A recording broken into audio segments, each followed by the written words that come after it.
Gold, trusted gold buyers. మీరు తాకట్టు పెట్టిన బంగారాన్ని విడిపించి ఈ రోజు ఉన్న మార్కెట్ ధరకు కొనబడను. సార్ రజనీకాంత్ గారిని లాస్ట్ సార్ ఎప్పుడు కలిసారు మీరు? మొన్న చెప్పారు కదండి, విఠల్ ప్రసాద్ అని మా ఫ్రెండ్ ఇంట్లోనే ఆయన పేయింగ్ గెస్ట్ అని పేరే కానీ ఎప్పుడు డబ్బులు ఇచ్చారు. వాళ్ళ అమ్మగారే భోజనం పెట్టింది, కొడుకులు తన విఠల్ ప్రసాద్ వాళ్ళ ఇద్దరు అన్నదమ్ములు అయితే వాళ్ళలో కానీ ఈయన కూడా చూసుకునేది. వాళ్ళ ఇంట్లోనే ఒక రూము మ్యూజిక్ అకాడమీ అని చెన్నైలో ఉంటుంది, దాని పక్కనే వెనకాల. విఠల్ ప్రసాద్ వాళ్ళ ఫాదర్ కూడా జమీందారు గారి దగ్గర దివాన్గా పనిచేసేవారు వాళ్ళ ఫాదర్ ఒకప్పుడు. ఆ మంచి ఇల్లు ఉండేది, ఆ ఇంట్లోనే పాపం ఆశ్రయం ఇచ్చింది. తర్వాత వాళ్ళని కూడా బాగా చూసుకున్నాడు రజనీకాంత్. వాళ్ళ అమ్మగారికి ఇల్లు కొనిపెట్టాడు. మళ్ళీ వాళ్ళిద్దరికి విఠల్ ప్రసాద్ అని ఆయనకి వాళ్ళ బ్రదర్ వేణు అని ఆయన కాల్ షీట్లు అన్నీ అప్పచెప్పాడు, వాళ్ళకి డబ్బులు అన్నీ చూశాడు, చాలా బాగా చూసుకున్నాడు. వాళ్ళ అమ్మాయి పెళ్ళి అయితే వెళ్ళాం. ఓకే, వెళ్తే ఆ రోజంతా మా దగ్గర. ఎప్పుడు సార్ ఇది? ఏ సంవత్సరంలో పెళ్లి జరిగింది? ఒక 3-4 ఇయర్స్ అయింది. కళ్యాణ మంటపం, ఆయన కళ్యాణ మంటపంలోనే పెళ్లి చేశారు. పెళ్ళి అయిన తర్వాత మమ్మల్ని అందరినీ ఆయన తోటకు తీసుకెళ్ళాడు, మా ఫ్రెండ్స్ అందరినీ. ఓకే, మేము 15 మంది దాకా ఉన్నాం బ్యాచ్. అందరం వెళ్ళాము, రోజంతా ఆయనతోనే స్పెండ్ చేసి వాళ్ళందరినీ మధ్యాహ్నం లంచ్ ఇంటికి తీసుకెళ్ళి వాళ్ళ ఆవిడని స్వయంగా వడ్డం చేయమని వాళ్ళతో భోజనాలు పెట్టి మా అందరికి బట్టలు పెట్టి పంపించాడు. సో అలాగే ఫ్రెండ్స్ని బాగా చూసుకుంటాం. ఏమని పిలుస్తున్నారు ఇప్పుడు? అరే అనుకుంటాం మేము. ప్రదీప్ శక్తి గారు కానీ మేము ఫ్రెండ్స్ అలా అనుకుంటాం, అలాగే అరే అనుకుంటాం, అంతే కదా. నేను తర్వాత మెల్లగా ఏంటంటే చిరంజీవి గారిని నేను ప్రొడ్యూసర్ అయ్యి ఆయన హీరో అయిన తర్వాత పేరు పెట్టి పిలవడం అది బాగోదని మెల్లమెల్లగా అప్పుడు కూడా చిరు అని పిలిచేవాళ్ళం, అంతేగాని అట్లాగా. మీరు ఇందాక ఒక మాట అన్నారు ఇప్పుడే, కెరీర్ స్టార్టింగ్లో వారి ఇంట్లో పేయింగ్ గెస్ట్గా ఉండేవారు కానీ బట్ ఎప్పుడు పే చేసేవాళ్ళు కాదు, కానీ వాళ్ళు చూపించిన ఆదరణ గుర్తుపెట్టుకొని వాళ్ళకి ఇల్లు కట్టించారు, వాళ్ళ లైఫ్ సెటిల్ చేశారు, పెళ్లి చేశారని చెప్పారు. ఈ దానం కూడా మొదటి నుంచి ఉండేది రజనీకాంత్ గారి విషయంలో. అంటే మొదట్లో పరిస్థితి లేదు కదా ఆయనకి, తర్వాత ఎక్కడి నుంచి వస్తుంది, అది తర్వాత వచ్చింది. మీరు అంతా దగ్గర నుంచి చూసారు. రజనీ తను సంపాదించడం మొదలుపెట్టిన తర్వాత వాళ్ళ ఇంట్లో ఏంటంటే గేటు పక్కనే ఒక షెడ్ ఉండేది. ఆయన ఇంటికి పాయిస్ గార్డెన్లో ఆయనకి ఇల్లు ఉంటుంది. గేట్ దగ్గరే ఒక రూమ్, పెద్ద హాల్ లాంటి రూమ్ కట్టి దాంట్లో దిన్నవారి సరుకులు, పప్పులు, బెల్లాలు, బియ్యాలు అన్నీ మొత్తం సరుకులన్నీ స్టోర్ చేసి పెట్టేవాడు. ఎవరు వచ్చినా సరే ఎంత కావాలంటే అది తీసుకెళ్ళటమే, ఫ్రీగా వచ్చి తీసుకెళ్ళిపోవడం, ఫ్రీగానే. ఆయన అలాగే ఇచ్చేవాడు. అవన్నీ చాలా మంచి పనులు చేసేవాళ్ళు అండి. Very good, very nice. And ఇప్పుడు ఆయన ఆస్తిలో కూడా వారసులకి ఏం రాదు అని చెప్పేసి వీళ్ళు కూడా రాశారు అని చెప్పి చాలా మంది చెప్తుంటారు, నిజమేనా అది? అంత ఎందుకు చేస్తారండి, మా పిల్లలు ఉన్నారు కదా, ఆడపిల్లలు ఉన్నారు కదా, ఇద్దరు ఆడపిల్లలు. కొంత లిమిటెడ్ వరకు వారసులకు ఇచ్చి మిగతాదంతా అని చెప్పేసి పుకార్లేనాయి. ఎందుకు ఇస్తాడు సార్? పొలిటికల్గా కూడా ఇవ్వడం సార్, అలాగే గురికే ఏదో గాసిప్ ఏదో రాస్తూ ఉంటారు కదా, అంతేగాని హెల్ప్ చేయడం చేస్తాడు. చిరంజీవి గారు చేస్తారు అలాగే. మన సునామీ ఇచ్చినప్పుడు ఇది అందరికి హెల్ప్ చేయాలి, సునామీ కదా ఇది, కరోనా వచ్చినప్పుడు చాలా మందికి చేయాలి అలాగే. అవునవునవును. ఆ గుడ్ నేచర్ అనేది ఆటోమేటిక్గా హీరోలు ఉండిపోద్ది సార్, ఎంతో కొంత. అంటే వాళ్ళు వేసే పాత్రలు, వాటి స్వభావాలు వాళ్ళ మీద పనిచేస్తాయి సార్. అందులోని కదా సక్సెస్ఫుల్. రామారావు గారు ఉన్నారంటే ఆయన దేవుడు అని ఫీల్ అయ్యేవాడు, లేకపోతే అంత కరెక్ట్గా ఎలా కన్వీనియన్స్గా ఉంటాడు ఆయన, ఎలా కన్విన్స్ చేయగలడు ఆడియన్స్ని. ఆయన స్వతహాగా నేను దేవుడు అనే ఫీల్ అయ్యేవాడు. అందుకే ఆ టీవీ, ఆ నటన, ఆ ఇన్వాల్వ్మెంట్ వచ్చేస్తుంది, ఆ క్వాలిటీస్ కూడా అలాగే డెవలప్ అవుతాయి. సో అంతులేని కదా దర్శకుడు కె బాలచంద్ర గారి గురించి ఎంత చెప్పుకున్నా తక్కువే, ఎందుకంటే ఆయన మీకు లైఫ్ ఇచ్చారు, మాకు అద్భుతమైన సినిమాలు ఇచ్చారు. సో రజనీకాంత్ గారు ఒక పెద్ద స్టార్గా ఎదిగిన తర్వాత ఆయన పట్ల తన కృతజ్ఞతను ఎలా చూపించారు?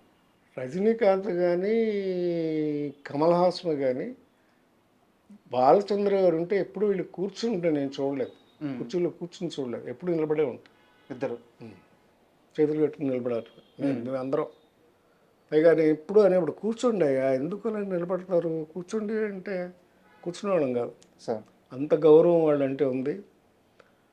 రజనీకాంత్ గారు చేసిన ఇంకో గొప్ప ఏంటంటే కొంత స్టేజ్లో బాలచంద్ర గారి డాక్టర్ కూడా ప్రొడ్యూసర్, అల్లుడును డాక్టర్, వాడు ముత్తు తీస్తుంది వాళ్ళే. సార్ కాకుండా ఇంకా 2-3 కొన్ని సినిమాలు తీస్తే అప్పుడు నష్టపోయారు. సార్ ఆ టైంలోనే కథానాయకుడు రైట్స్ కొని మలయాళం సినిమా తీసుకొచ్చి తెలుగు వర్షను కథానాయకుడు సినిమా బాలచంద్ర గారికి ఇచ్చాడు ఆయన డేట్స్.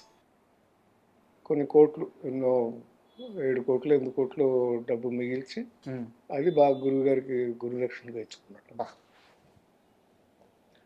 సో అలాంటి చాలా ఉన్నాయండి. అసలు గురువు అంటే గొప్ప ఇది ఇద్దరికి, కమల్ హాసన్కి అయినా అంతే, ఎందుకైనా అంతే. అవసరానికి అలాగే చేసావు. అప్పుడు బాలచంద్ర గారికి మీరు ఇంక డైరెక్షన్ చేయొద్దు సార్ అంటే 100 సినిమాలు అయిపోయినాయి అప్పుడు. ఆయన ఆఖరికి చేసిన సినిమా ఉదయ్ కిరణ్ హీరోగా అవును సార్ పొయ్యి అని, అబద్ధం పొయ్యి అనే సినిమాలో అదే లాస్ట్ పిక్చరు. దాని తర్వాత ఇక ఆయన మళ్ళీ డైరెక్ట్ చేయలేదు. మీ జీవితం మొత్తం సినిమాతో పాటే ట్రావెల్ అవుతూ ఉంది. అవునండి. ఏది మీకు ఎక్కువ సంతోషాన్ని ఇచ్చింది? ఏదో కెరీర్ బాగానే నడిచింది సార్. అట్లాగే నిర్మాత అయిన తర్వాత కూడా ఫస్ట్ పిక్చరే సక్సెస్ అయింది. Sir Devanthakudu 100 days picture, SA Chandrasekhar గారు డైరెక్టర్, విజయ్ వాళ్ళ ఫాదర్, విజయ్ ఫాదర్. ఇది విజయశాంతి చిరంజీవి గారితో సోలో హీరోయిన్ ఫస్ట్ పిక్చరు. నేను కూడా మంచి క్యారెక్టర్ చేయడం. అవును. దేవాంతకుడు సూపర్ హిట్ అయింది. ఇక్కడే సంధ్యా థియేటర్లో 100 డేస్ ఫంక్షన్ గ్రాండ్గా చేసాం. ఆ తర్వాత మళ్ళీ 4 ఏళ్ళకి మళ్ళీ నేను సినిమా తీద్దామని అడిగితే చిరంజీవి ఏమన్నా అంటే, అప్పుడు సుధాకర్కి హరిప్రసాద్కి కూడా కొంచెం నేను హెల్ప్ చేద్దాం అనుకుంటున్నాను, అందుకని నీకు ఎక్స్పీరియన్స్ ఉంది కనుక నువ్వు ప్రొడక్షన్ చూసుకో, సార్ వాళ్ళిద్దరు కూడా షేర్ ఇచ్చి ముగ్గురు చేసుకోండి అని చెప్పి మళ్ళీ డేట్లు ఇచ్చాడు. నటుడిగా, డిస్ట్రిబ్యూటర్గా, నిర్మాతగా అన్ని దగ్గరలో మీరు సక్సెస్ అయ్యారు. అవునండి. ఈ మధ్యలో ఫైనాన్షియల్ క్రైసిస్ ఎక్కడి నుంచి వచ్చింది? ఫైనాన్షియల్ క్రైసిస్ లేదండి అసలు. లేదు లేదు. జీవి నారాయణరావు అంటే వాళ్ళ నాన్నగారు కానీ, వాళ్ళ నవయుగ డిస్ట్రిబ్యూషన్ కానీ, జీవి నారాయణరావు సంపాదించిన ఆస్తి కానీ, అతను తీసుకున్న రెమ్యునరేషన్ కానీ, ఇవన్నిటితో పోలిస్తే ఈరోజు ఆయన వేరే స్థాయిలో ఉండాలి అనే మాట అయితే నేను విన్నాను. అది కరెక్ట్ ఆలోచన విధానం కాదండి. సినిమా ఫీల్డ్ అన్న తర్వాత సక్సెస్ ఫెయిల్యూర్ అని ఉంటాయి. బట్ మీకు సక్సెస్ రేట్ చాలా ఎక్కువ ఉంది. ఉంది కానీ ఫెయిల్యూర్స్ కూడా ఉన్నాయి. సార్ ఇంటికో రుద్రమ్మ అని ఒక సినిమా తీశాను నేను. సార్ సుజాత్ గారును, చాలా మంచి సబ్జెక్ట్. తమిళ్లో వీటికొరు కన్నగి అని తమిళ్లో 100 డేస్ ఆడిన పిక్చర్ సార్ రీమేక్ చేశాను నేను. సుజాత్ గారిని పెట్టి తీసా. అది సుజాత్ గారు మిస్కాస్ట్ అయిపోయారు ఆ సినిమాలో. రివెంజ్ తీర్చుకునే కథకి సుజాత్ గారిని జనం యాక్సెప్ట్ చేయలేదు సార్. అందుకని ఆ సినిమా ఫ్లాప్, అది ఆడలేదు. అలాగే తర్వాత పెళ్లి నీకు శుభం నాకు అని ఒక సినిమా తీశారు నరేష్ గారితో. అది కొంచెం బ్యాక్ డ్రాప్ అయింది. అది రిలీజ్ అయిన తర్వాత బాగా పాపులర్ అయింది కానీ నరేష్ గారు పిఎన్ రామచంద్రరావు డైరెక్షన్లో తీశారు. సో అలాగా ఒడిదుడుకులన్నీ ఎవరికైనా ఉంటాయి సార్, అవి లేకుండా ఎవరు ఉండరు. మీరు ఎక్కడ మోసపోలేదా డబ్బుల విషయంలో? లేదండి, ఎప్పుడు లేదు. ఇదే ప్లానింగ్గా చేసా, సక్సెస్ ఫెయిల్యూర్ అయింది తప్ప బేసికల్గా అంటే ఫాదర్ డిస్ట్రిబ్యూటరు, బ్రదర్స్ అంతా బాగున్నారు. నాకు ఎప్పుడు అలాంటి ఇబ్బంది కానీ ఫైనాన్షియల్ ఇబ్బంది ఎప్పుడూ లేదు. సార్ చిరంజీవి గారి విషయానికి వస్తే ఎన్టీఆర్, ఏఎన్ఆర్, కృష్ణ, శోభన్ బాబు, కృష్ణంరాజు, మురళీమోహన్, చంద్రమోహన్, ఆయన వచ్చిన అతి కొద్ది కాలంలోకే నాగార్జున, వెంకటేష్, బాలకృష్ణ లాంటి యంగ్స్టర్స్ వచ్చారు. వీళ్ళందరినీ దాటుకొని శివశంకర వరప్రసాద్ మెగాస్టార్ ఎలా అయ్యాడంటే ఆ క్వాలిటీస్ ఏమని చెప్తారు మీరు? Hard work sir, hard work, hard work, there is no other way. Okay, కష్టపడ్డమే, ఆయన కష్టపడ్డాడు, ఫలితం దక్కింది ఆయనకి, చిత్తశుద్ధితో పనిచేశాడు సార్. బేసికల్గా ఆయన భారత్ స్కౌట్స్ ఇది దీంట్లో ట్రైన్ అయి ఉన్నాడు. అందుకని ఆ డిసిప్లిన్ మొదటి నుంచి అలవాటు అయిపోయింది. ప్లస్ చిరంజీవి గారి ఫాదరు చాలా స్ట్రిక్ట్గా డిసిప్లిన్తో పెంచాడు పిల్లలు, అందుకని ఆ డిసిప్లిన్ అలవాటు అయింది. లక్కీగా సురేఖ్ గారు భార్య కావటం, అమ్మాయి చాలా చాలా సిస్టర్ లాగా ఆ అమ్మాయి ఎంతో ఓపికగా ఆయనకి ఎప్పుడు వచ్చినా లేటుగా వచ్చినా ఎలా చేసినా ఆయనకి చాలా బాగా చూసుకుని సార్ ధర్మపత్నిగా అమ్మాయి చేసిన సేవ అంతా ఇంత కాదు. That's why is happy. And for more videos, Please subscribe to iDream. Please subscribe to iDream. Please subscribe iDream. And please subscribe to iDream. For more videos, subscribe to iDream.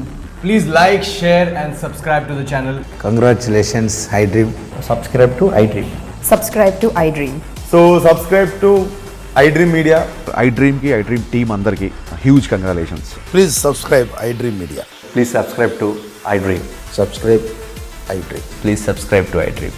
iDream అంటే నా కళల ఛానల్ను subscribe చేసుకున్న నోరు తిరుగుతలేదు, మీరైతే గంట గుర్తు కొట్టండి. For more such videos, please subscribe to iDream. Subscribe to iDream. Please subscribe to iDream. Please subscribe iDream Media. Please do subscribe to iDream. Please subscribe to iDream Media. For best entertainment and information, please subscribe iDream. And don't forget to subscribe to iDream.